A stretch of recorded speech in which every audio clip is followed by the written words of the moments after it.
Jahangir and I welcome to you all to Ramtech Class YouTube channel। तो अभी तक हम कंसोलिडेशन देख लिए हैं। कंसोलिडेशन कितने प्रकार से होते हैं, प्राइमरी सेकेंडरी देख लिया है, कॉम्पैक्शन और कंसोलिडेशन में डिफरेंस देख लिया है, एनसीसी ओसीसी सॉइल देख लिया है, normally consolidated over consolidated clay soil भी देख लिया है, इस पर वेस्ट कर देख लिया है और कोफिशिएंट ऑफ कंसोलिडेशन के बारे में देख लिया। आज हम देखने वाले हैं डिग्री ऑफ कंसोलिडेशन, ठीक है, टाइम फैक्टर क्या होता है, और नेक्स्ट टॉपिक हमारा रहेगा सेटलमेंट, ठीक है। सेटलमेंट यानी टोटल सेटलमेंट कैसे होता है, इंस्टेंट, प्राइमरी, सेकेंडरी सेटलमेंट क्या होते हैं, ठीक है। तो इनके बारे में देखने वाले हैं यहाँ पर। तो हमारा फर्स्ट टॉपिक रहेगा आज का डिग्री ऑफ कंसोलिडेशन, ठीक है। पहला टॉपिक हमारा रहेगा डिग्री ऑफ कंसोलिडेशन।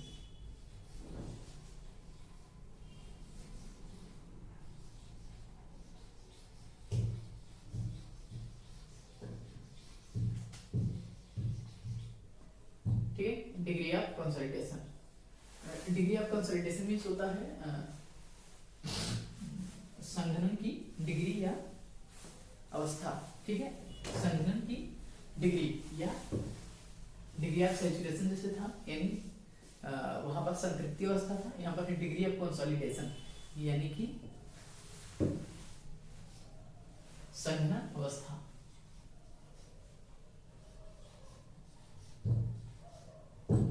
संघनन अवस्था degree of saturation degree of consolidation होता क्या है। कंसोलिडेशन में बताया है कि होता है जो रिमूवल ऑफ या expulsion of water from voids of soil, soil के या मिट्टी के रंध्रों से जल का रिमूव करना ही कंसोलिडेशन होता है। ये दो प्रकार से प्राइमरी सेकेंडरी होता है। प्राइमरी में बताया था एक्सपल्शन ऑफ वाटर होगा, सेकेंडरी में होता है readjustment of soil grains particle, ठीक है। डिग्री ऑफ कंसोलिडेशन क्या होता है, यानी संघनन अवस्था। तो यहाँ पर ये होता है, अगर इसको डिफाइन करें तो अल्टीमेट किसी टाइम टी पर सेटलमेंट और अल्टीमेट सेटलमेंट के अनुपात को कहते हैं डिग्री ऑफ कंसोलिडेशन, ठीक है, यानी संघनन अवस्था। इसको डिनोट कर सकते हैं या किसी टी टाइम पर तथा किसी टी टाइम पर तथा अल्टीमेट यानी कि जो टोटल सेटलमेंट होने वाला है किसी एक सॉइल सैंपल ले लेते हैं, ठीक है। एक कोई सॉइल सैंपल है, किसी टी टाइम पर सेटलमेंट जो हुआ है, डेल्टा सेटलमेंट हुआ है, ठीक। और अल्टीमेट सेटलमेंट यानी कि जो फाइनल लास्ट यानी T मान लेते हैं 0 टाइम पे, ठीक है। यहाँ पर T जो है इक्वल टू टेंड्स टू बोल सकते हैं कि इनफाइनाइट टाइम पे जो सेटलमेंट होने वाला है उस सेटलमेंट को कहेंगे अल्टीमेट सेटलमेंट या टोटल सेटलमेंट, ठीक। तो जो टी टाइम पे एक किसी भी टाइम पे बोला जाए, किसी टाइम पर टी टाइम पर जो सेटलमेंट डेल्टा एच है, अल्टीमेट सेटलमेंट है, उसके अनुपात को कहते हैं डिग्री ऑफ कंसोलिडेशन, ठीक। यानी यहाँ पर लिख सकते हैं degree of consolidation capital you को लिख सकते हैं delta H upon delta capital ultimate. अगर इसको परसेंटेज में लिखें तो 100 से मल्टीप्लाई करा देंगे तो ये हो जाएगा परसेंटेज डिग्री ऑफ कंसोलिडेशन, ठीक है। ये डिपेंड करता है, इसको हम 3 केसेस में पढ़ सकते हैं, देख सकते हैं। केस फर्स्ट रहेगा, केस फर्स्ट है हमारा on the basis of settlement, ठीक है। सेटलमेंट के आधार पे भी बता दिए इसे, ठीक है। पहला है ऑन बेसिस ऑफ या ऑन बेसिस ऑफ सेटलमेंट, यानी सेटलमेंट के आधार पर, सेटलमेंट के आधार पर क्या की डिग्री ऑफ कंसोलिडेशन। तो अभी ये बता दिया है क्या होता है, ठीक है। डिग्री ऑफ कंसोलिडेशन को कैपिटल यू से डिनोट कर देते हैं और स्मॉल यू को पोर प्रेशर को कैसे डिनोट करते हैं, स्मॉल यू से, ठीक है। यहाँ पर कैपिटल यू है, यानी जो डिग्री ऑफ कंसोलिडेशन को कैपिटल यू से डिनोट करते हैं, ठीक है। क्या बताया, जो टी टाइम पर सेटलमेंट और किसी अल्टीमेट टाइम पर, किसी या इनफाइनाइट टाइम पर सेटलमेंट, इसके अनुपात को कहते हैं डिग्री ऑफ कंसोलिडेशन। ठीक है, तो ये हो गया सेटलमेंट के आधार पर। अगर हम पूछें या यहाँ पर देखें सेकंड केस, वाइड रेशियो के आधार पर भी सेटलमेंट को या डिग्री ऑफ कंसोलिडेशन को डिफाइन किया जा सकता है on the basis of case second. Case second है on the basis of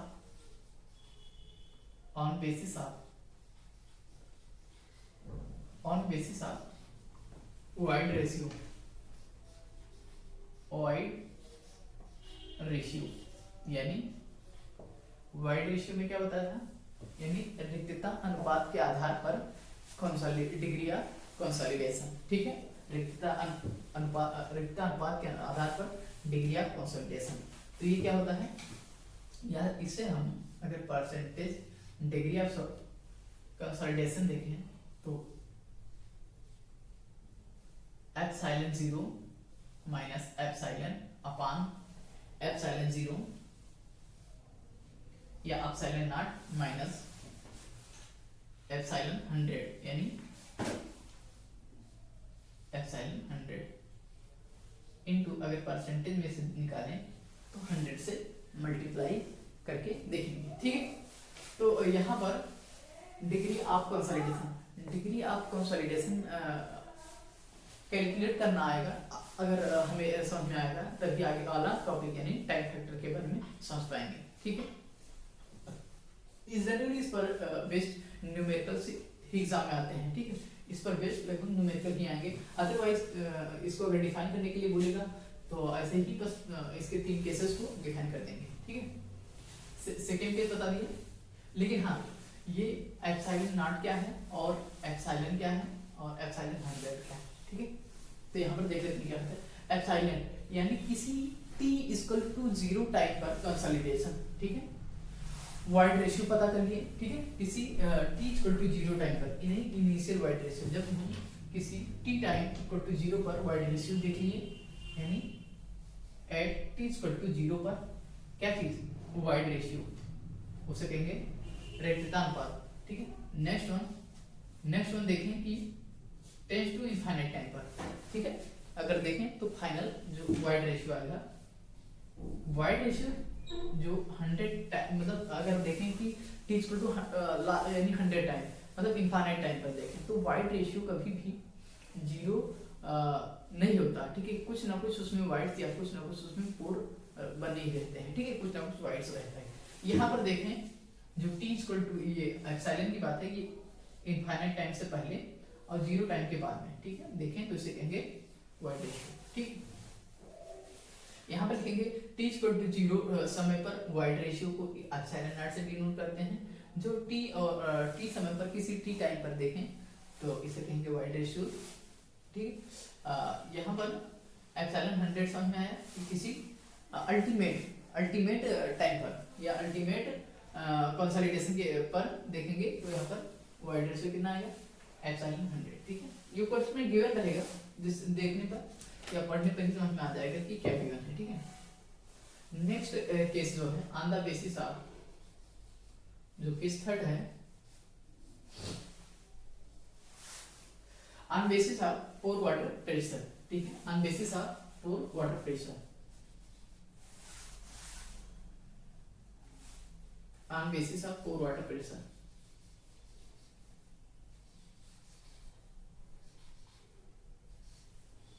pore water pressure बोले या न्यूट्रल स्ट्रेस बोले। ठीक है, pore water pressure,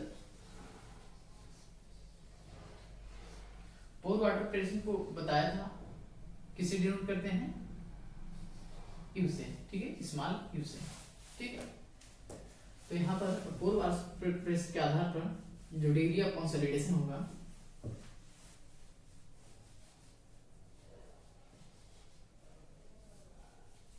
E - E100,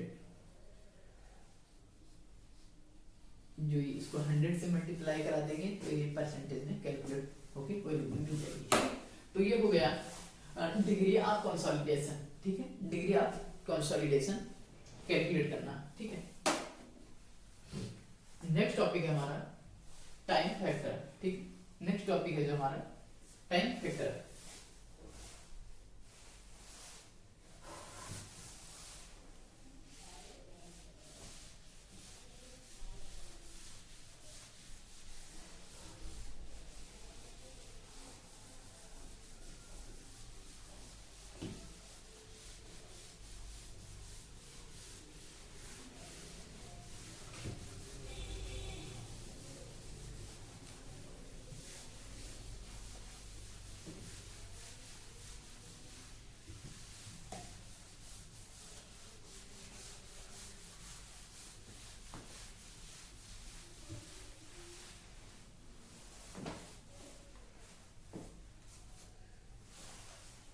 next topic है हमारा टाइम फैक्टर।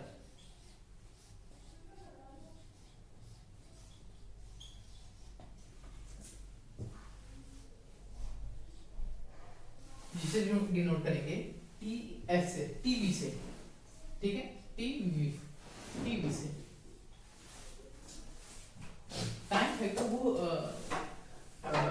समय होता है, वो रिक्वायर्ड समय होता है जितने समय में गिवन डिग्री ऑफ कंसोलिडेशन हमें या अभी कैलकुलेट करना देख लिया, यानी वो कंसोलिडेशन कितने समय में हमें मिल जाएगा। ठीक है, उतना परसेंटेज कंसोलिडेशन कितने समय पर मिल जाएगा। ठीक है, time required degree of, time required degree of, मतलब how much time required to complete that degree of consolidation, यानी उस डिग्री ऑफ कंसोलिडेशन, यानी कि उस संघनन की डिग्री या उस संघनन की अवस्था को प्राप्त करने में कितना समय लगेगा, वो भी होता है टाइम फैक्टर। ठीक है, इसे इसका फार्मूला जो होता है कैलकुलेट करने का, टी एफ इक्वल टू या T V equal to C V T upon D square. C V T upon D square. यहाँ सी वी होता है कोफिशिएंट ऑफ कंसोलिडेशन। ठीक है, कोफिशिएंट ऑफ कंसोलिडेशन होता है, और टी होता है टाइम। ठीक है, जो रिक्वायर्ड टाइम होता है, और डी होता है ड्रेनेज पाथ। ठीक है, टी होता है ड्रेनेज पाथ। सीवी को कैलकुलेट करना हमें आता है। ठीक है, कोफिशिएंट ऑफ कंसोलिडेशन, सीवी क्या होता है, कोफिशिएंट ऑफ कंसोलिडेशन, संघनन गुणांक होता है, coefficient of consolidation.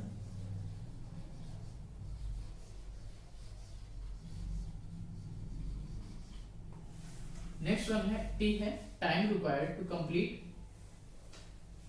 Time required या time required to complete given degree of consolidation. Time required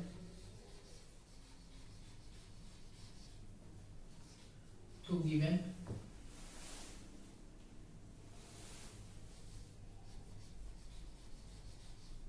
degree of consolidation, degree of consolidation यानी संघनन अवस्था को कंप्लीट करने में या पूरा करने में लगा समय। ठीक, ये गिवन होता है। डी होता है ड्रेनेज पाथ,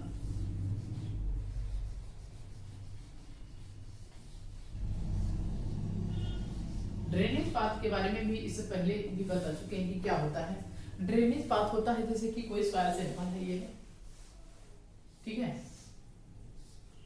अगर बोला है यहाँ पर वन वे ड्रेनेज है। ठीक है, इसका सॉइल सैंपल का जो हाइट है मान लेते हैं h0 है। ठीक है, h0 है, ये सॉइल सैंपल है। ठीक है, अगर यहाँ पर गिवन है कि वन वे ड्रेनेज या एक जो एक ही साइड है वो कैसा है, परमेबल, दूसरा साइड परमेबल नहीं है, नॉट या इम्परमेबल लेयर है। ठीक है, तो क्या बोलेंगे, जो यहाँ पर ड्रेनेज पाथ होगा, ड्रेनेज पाथ, जो ड्रेनेज पाथ होगा वन वे के लिए, यानी एक ही साइड क्या होगा, वाटर का फ्लो होगा। तो यहाँ पर D इक्वल टू होगा h0। ठीक है, वन वे के लिए ध्यान रखेंगे, वन वे के लिए। अगर टू वे बोला है यानी कि जो सॉइल सैंपल है यानी टॉप पे भी वाटर फ्लो होगा, बॉटम से भी वाटर फ्लो होगा। तो यहाँ पर क्या लिखेंगे, टू ए ड्रेनेज है तो ड्रेनेज पाथ क्या होगा, या ड्रेनेज पाथ डी क्या होगा, H0/2 होगा। टू वे के लिए ध्यान रखेंगे H0/2 होगा, और वन वे ड्रेनेज के लिए D इक्वल टू यानी ड्रेनेज पाथ जो है D इक्वल टू होगा H0 के इक्वल। ठीक है, टीवी को बता ही दिया, टाइम फैक्टर होगा। ठीक है, टीवी को कैलकुलेट कैसे करेंगे, यानी कि हमको यहाँ पर हम टीवी को कैसे कैलकुलेट करेंगे, यानी टीवी को टीवी इक्वल टू होता है, ये ध्यान रखने वाले फार्मूला है π/4 U स्क्वायर। ये क्या है, अभी जो कैलकुलेट किया है, ठीक है, अभी जो कैलकुलेट किया है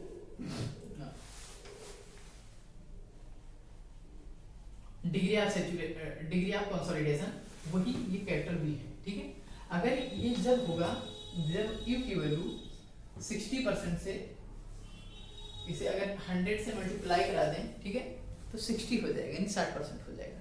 अभी 0.6 की बात कर रहे हैं। अगर परसेंट CV की value, sorry degree of consolidation U की वैल्यू 60% या बोले 0.6 से लेस होगा, तो टाइम फैक्टर TV की वैल्यू होगी, ठीक है, या फार्मूला होगा TV = π/4 U स्क्वायर। ठीक है, यहाँ पर अगर बात करें 45 या 45% है, तो यहाँ पर क्या लिखेंगे 0.45%। 60% बात करें तो 60% पे यानी क्या लिखेंगे, यहाँ पर U की जगह पर 0.6 का स्क्वायर लिखेंगे। ठीक है, अगर बात करें कि U ग्रेटर देन 0.6 है, फॉर इसके लिए यानी 60% से कम के वैल्यू के लिए ये फार्मूला होगा, और जब 60% से ग्रेटर होगा तब उसके लिए फार्मूला दूसरा टीवी का। ठीक है, यानी टाइम फैक्टर का यहाँ पर फार्मूला हो जाएगा माइनस का 0.933 log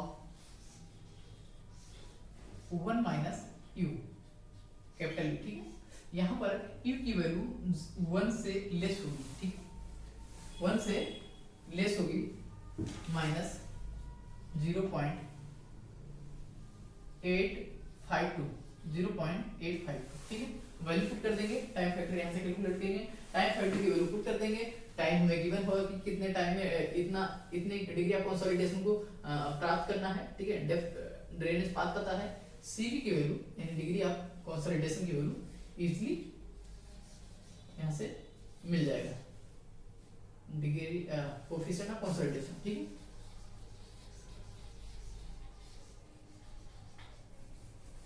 यहाँ पर टीवी को कैलकुलेट करने का दो फार्मूला है। ठीक, 60% से वैल्यू अगर कम है, क्या किस चीज के 60% डिग्री ऑफ कंसोलिडेशन, अगर 60% से लेस है तो π/4 U स्क्वायर होगा। अगर डिग्री ऑफ कंसोलिडेशन का वैल्यू 60 से ग्रेटर है तो उसके लिए ये फार्मूला होगा। ठीक है, नेक्स्ट टॉपिक हमारा सेटलमेंट, यानी कि नेक्स्ट टॉपिक हमारा सेटलमेंट, यानी कि क्या कहते हैं इसे, सेटलमेंट होना। ठीक है,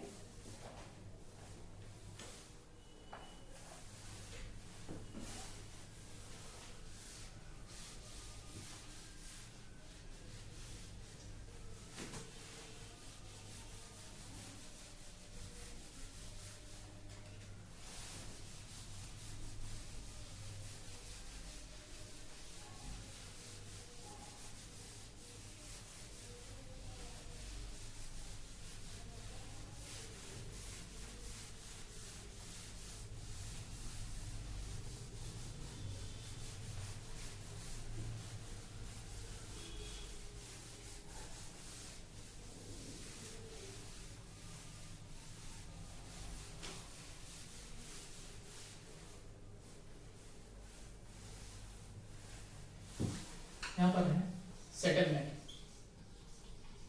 नेक्स्ट टॉपिक है हमारा सेटलमेंट। ठीक, सेटलमेंट में देखने वाले हैं कि मिट्टी का दबना, ठीक, दबना सेटलमेंट होना, ठीक है। तो टोटल सेटलमेंट क्या होता है या यूनिफॉर्म सेटलमेंट क्या होता है या डिफरेंशियल सेटलमेंट, इसके बारे में देखने वाले हैं, ठीक है। तो टोटल सेटलमेंट फर्स्ट ही देखते हैं। फर्स्ट टॉपिक हमारा है टोटल सेटलमेंट।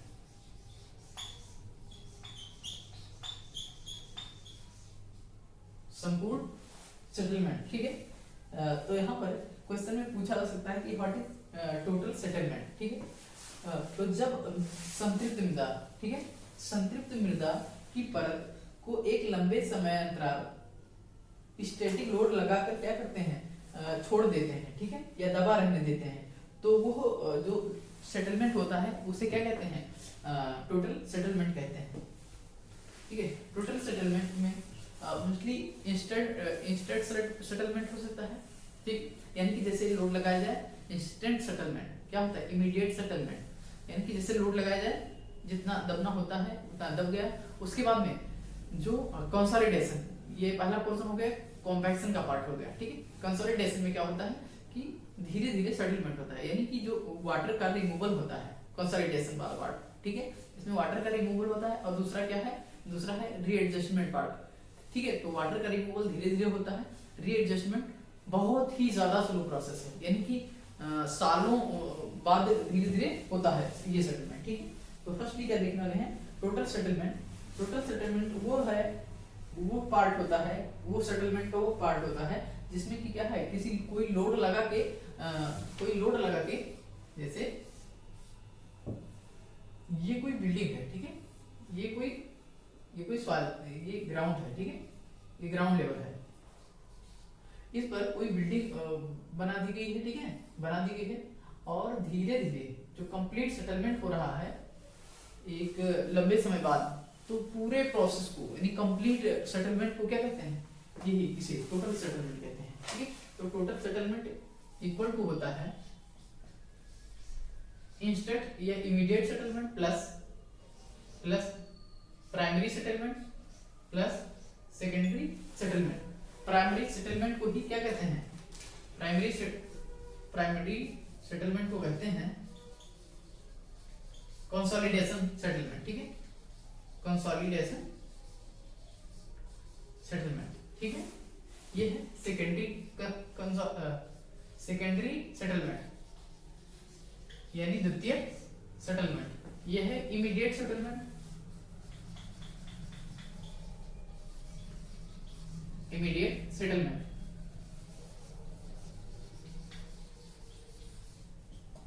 ये है total settlement. Total settlement equal to क्या बताया, इमीडिएट सेटलमेंट यानी कि लोड लगते ही जो सेटलमेंट हो जाए, सेकेंडरी यानी कंसोलिडेशन सेटलमेंट, जो कि सेटलमेंट हो लेकिन एक कुछ समय धीरे धीरे टाइम लेके यानी टाइम डिपेंडेंट हो, ठीक है। नेक्स्ट है जो बहुत ही ज्यादा लॉन्ग प्रोसेस यानी बहुत ही समय जिसमें लगता है, यानी रीएडजस्टमेंट का सॉइल क्लियरेंस होगा। ये क्या है, टोटल सेटलमेंट।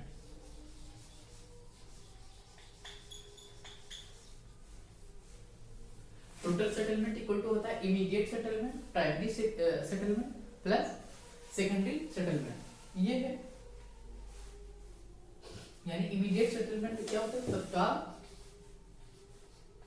तत्काल सेटलमेंट, ठीक है। प्राइमरी होता है या कंसोलिडेशन होता है, जिसे कहते हैं संघनन या प्राथमिक सेटलमेंट। सेकेंडरी यानी द्वितीय सेटलमेंट। टोटल यानी संपूर्ण सेटलमेंट।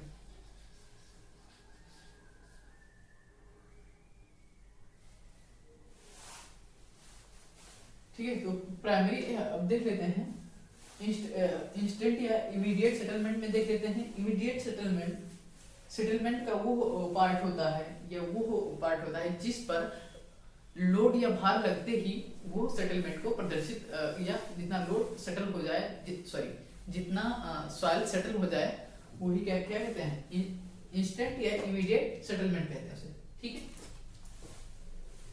तो इंस्टेंट सेटलमेंट में क्या होता है, अगर इसमें टाइम वर्सेस सेटलमेंट का ग्राफ देखें, टाइम वर्सेस सेटलमेंट का ग्राफ देखें, तो कैसा बनेगा ग्राफ, इसमें टाइम वर्सेस सेटलमेंट का ग्राफ देखें तो किसी टी टाइम पर जैसे लोड लगाया गया, ठीक है, सेटलमेंट तुरंत मैक्सिमम दिखाएगा, उसके बाद में क्या होगा, कांस्टेंट हो जाएगा, ठीक है। तो ये हो गया इंस्टेंट सेटलमेंट। प्राइमरी सेटलमेंट की बात करें तो ये लॉन्ग प्रोसेस है, काफी समय बाद टी टाइम पे जीरो सेटलमेंट देगा, ठीक है। उसके काफी समय बाद टी इक्वल टू किसी टी टाइम पर कोई डेल्टा एच सेटलमेंट देगा, ठीक है।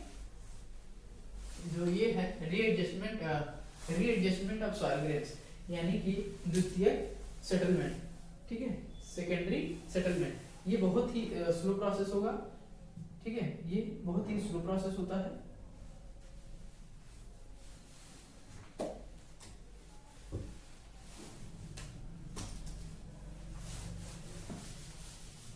यहाँ पर देखें जो द्वितीयक है सेटलमेंट, ये टी टाइम पर जीरो देगा और इनफाइनाइट टाइम पे बहुत ही स्मॉल वैल्यू देगा, बहुत ही स्मॉल वैल्यू देगा, ठीक है।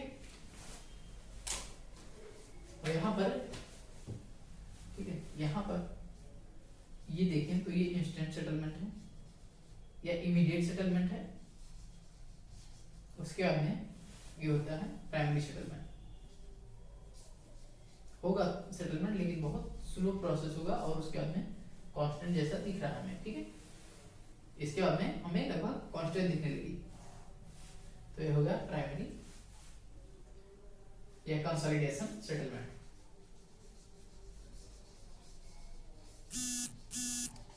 ठीक है, इसके ग्राफ दोबारा देख लेते हैं थोड़ा क्लियर।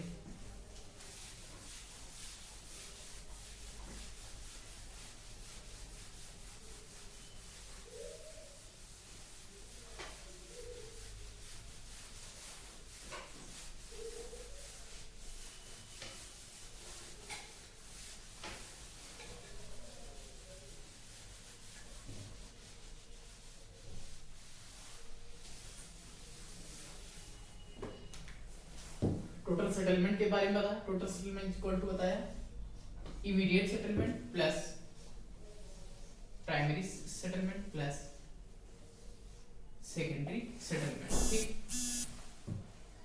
प्राइमरी और इमीडिएट का ग्राफ देख लिया, ठीक है, टाइम वर्सेस सेटलमेंट का।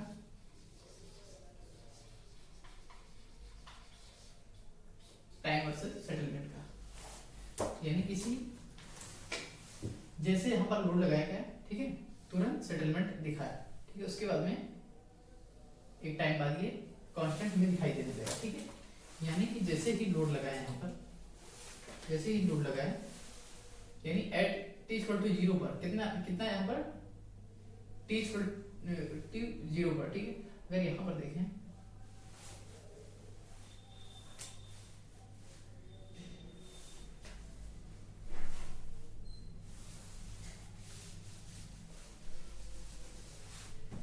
ये टाइम वर्सेस है, ये सेटलमेंट है, ठीक है। यानी कि टी इक्वल टू जीरो पर, टी इक्वल टू जीरो पर मैक्सिमम सेटलमेंट में जीरो नहीं, किसी टी इक्वल टू मान लो 1 सेकंड किसी टी टाइम पर, ठीक है, इतना सेटलमेंट किया, उसके बाद में धीरे धीरे प्रोसेस कैसा हो गया, स्लो प्रोसेस हो गया, ठीक है। तो ये जो सेटलमेंट है, ठीक, ये है इमीडिएट या इंस्टेंट सेटलमेंट।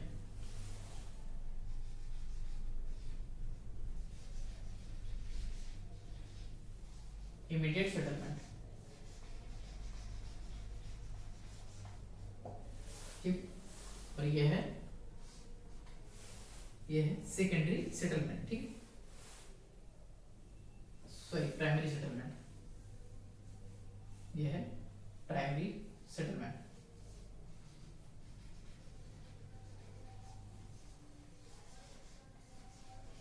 जिसमें सेटलमेंट तो हो रहा है लेकिन कुछ टाइम बाद, लेकिन स्लो बहुत प्रोसेस में हो रहा है। लेकिन यहाँ पर देखें अगर नेक्स्ट वन है जो सेकेंडरी या द्वितीयक सेटलमेंट,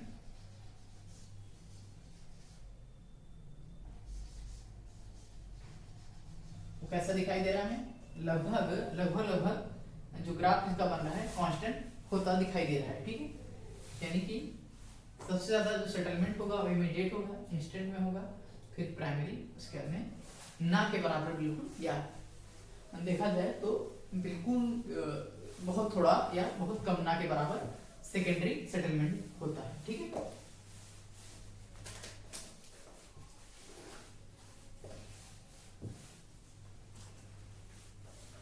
अब देखते हैं प्राइमरी सेटलमेंट के बारे में। प्राइमरी या कंसोलिडेशन सेटलमेंट के बारे में देख लेते हैं।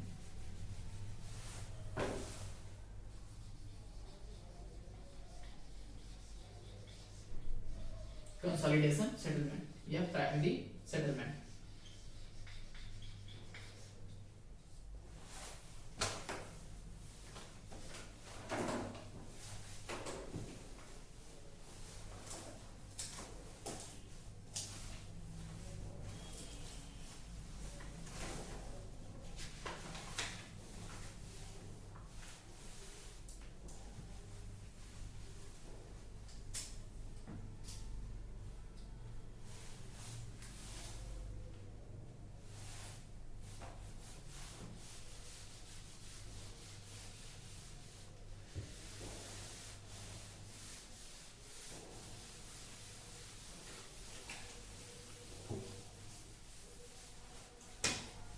ठीक है, तो यहाँ पर देखा इंस्टेंट और प्राइमरी और सेकेंडरी सेटलमेंट। यहाँ पर जैसा कि सिलेबस में इतना ब्रॉड में गिवन नहीं है, ठीक है, तो बस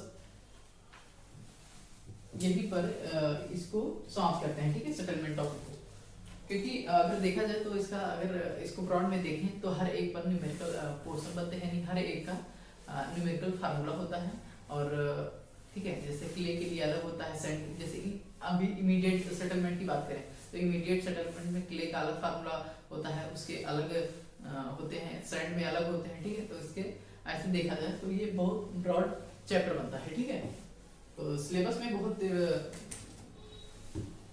कम है, ठीक है, इसलिए बस केवल इसका फार्मूला के बारे में बता देते हैं।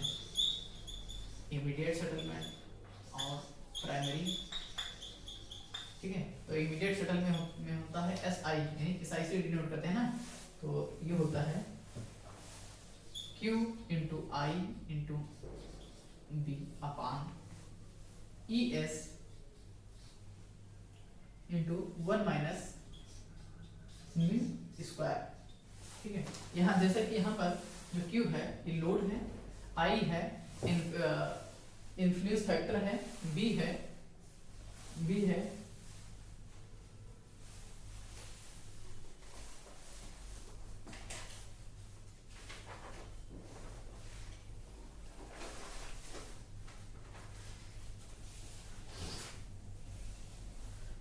विड्थ ऑफ फुटिंग है, ठीक है, फुटिंग का विड्थ है, और म्यू है पॉइजन्स रेशियो, ठीक है, ES है modulus of elasticity of soil, ठीक है।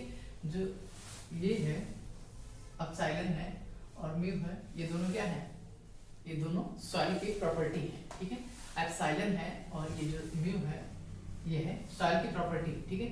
और ये जो Q है ये लोड पर, फाउंडेशन पे कितना लोड आ रहा है, IF है इन्फ्लुएंस फैक्टर, ठीक है, और B है विड्थ ऑफ फाउंडेशन, ठीक है। तो यहाँ पर डिनोट कर देते हैं वेयर, जहाँ पर Q क्या है, लोड ऑन फाउंडेशन, ठीक है, यानी कि प्रेशर या लोड ऑन फुटिंग या फाउंडेशन की बात करें। नेक्स्ट वन है IF है इन्फ्लुएंस फैक्टर है, ठीक है। IF जो है इन्फ्लुएंस फैक्टर है,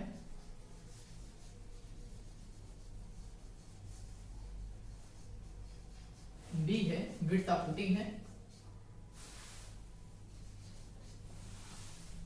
विड्थ ऑफ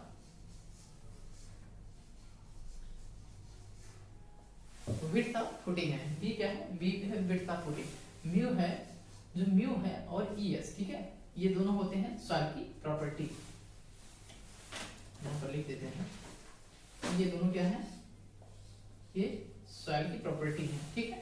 म्यू और म्यू क्या है, Poisson ratio, Poisson ratio of यानी पॉइजन अनुपात किस चीज का, सॉइल का, Poisson ratio of soil. E S है ये models of elasticity of soil.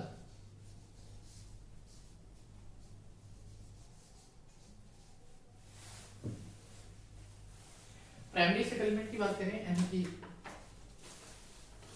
SS ये यानी प्राइमरी, ठीक है, प्राइमरी सेटलमेंट होता है। अगर ये देखें on the basis of void ratio देखें, ठीक है, on the basis of void ratio देखें तो यहाँ पर जो प्राइमरी सेटलमेंट होगा जिसे एसपी से डिनोट किए हैं ये होगा delta E upon 1 plus E not into H not, ठीक है, या इसे एसपी को डेल्टा एच से डिनोट कर सकते हैं, यानी delta H equal to H not into delta E upon 1 plus E not. Delta E क्या है, यानी कि यहाँ पर जो पॉइजन वाइड रेशियो है, वाइड रेशियो का डिफरेंस, यानी कि डिफरेंस ये क्या है, एप्सिलॉन नॉट बताया था कि वाइड रेशियो होगा at time t equal to 0 पर। ये क्या है, h है जो डेप्थ ऑफ सॉइल सैंपल है, ठीक है, डेप्थ ऑफ सॉइल सैंपल है, ठीक है।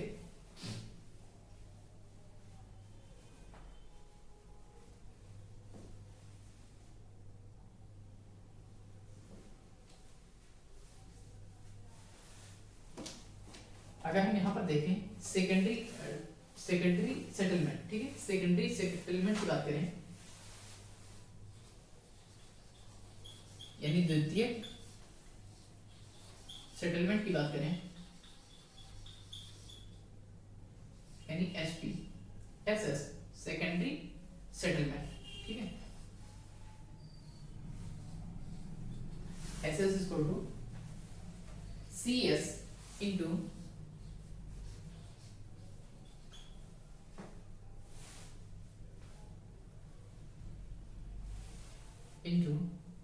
लॉग टी टाइम पर किसी और 100% कंसोलिडेशन या T equal to T 100 time यानी इनफाइनाइट टाइम पर जब वाइड रेशियो ये, ठीक है, ये हो जाएगा हमारा सेकेंडरी सेटलमेंट, ठीक है, प्राइमरी सेकेंडरी और इंस्टेंट में क्या देखा, इंस्टेंट में अगर थ्योरी लिखना हो तो लिखेंगे कि जहां पर जैसे लोड या कोई प्रेशर अप्लाई किया जाए तो जो इंस्टेंट सेटलमेंट हो जाता है, यानी कि तुरंत वहां से तो क्या होता है, कॉम्पैक्शन होता है, ये एक प्रकार का, ठीक है, यानी वहां से एयर का रिमूवल होता है उस वाइड यानी सॉइल के वाइड से, यानी कि वहां पर जो सॉइल है उस पर लोड लगाया गया तो उसके वाइड्स में जो भी एयर यानी हवा मौजूद है उनका तुरंत रिमूवल होता है, ठीक है, तो उसे इंस्टेंट या इमीडिएट सेटलमेंट कहते हैं। प्राइमरी सेटलमेंट को ही कंसोलिडेशन सेटलमेंट कहते हैं। ये लॉन्ग प्रोसेस, ये टाइम डिपेंडेंट प्रोसेस होता है और इसमें जो रिमूवल होता है वो वाटर का रिमूवल होता है, ठीक है, ये प्राइमरी सेटलमेंट कहलाता है। और टर्सरी सेकेंडरी में बताया, सेकेंडरी में रीएडजस्टमेंट ऑफ सॉइल ग्रेन्स होता है, यानी कि मिट्टी का दबना, कब दबना, जो इनफाइनाइट टाइम पर मतलब काफी समय बाद, ठीक है, जो सेटलमेंट होता है उसे कहते हैं सेकेंडरी सेटलमेंट, ठीक है। इन तीनों को ही क्या कहते हैं, इन तीनों के कॉम्बिनेशन को ही कहते हैं टोटल सेटलमेंट ऑफ सॉइल, ठीक है, टोटल सेटलमेंट ऑफ सॉइल।